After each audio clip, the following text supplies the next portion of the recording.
қалайсыңдар? Деді әйелдің даусы. Бәрі жақсы, балалар ұйықтап жатыр, дедім мен.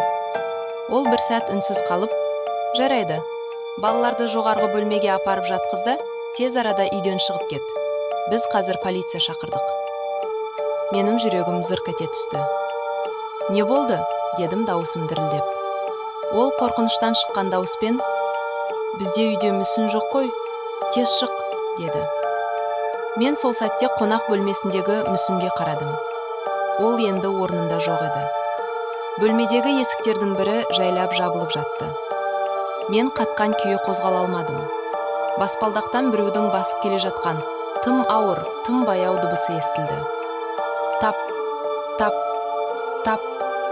Мен балаларды оятып, терезеден секіріп қаштым. Полиция келгенде үйде ешкім болмапты. Бірақ қонақ бөлмесіндегі қабырғада адамның тырнағымен жазылғандай іздермен жаңа ғана үй иелерінің фотосуреттерін бөлшектеп тастаған жерін тапты. Ең қорқыныштысы, полицейлер үйді тексергенде екінші қабаттағы балалар бөлмесінің шкафының артынан құпия есік тапты. Ол есік дәл қонақ бөлмесіне апаратын еді. Ол жерде мүсіннің емес, адамның киімдері мен менің түн ішінде не істеп жатқанымды суретке түсірген камералар жатты.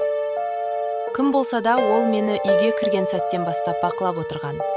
Сендермен бірге Озделс. Қорықпай, каналға тіркел.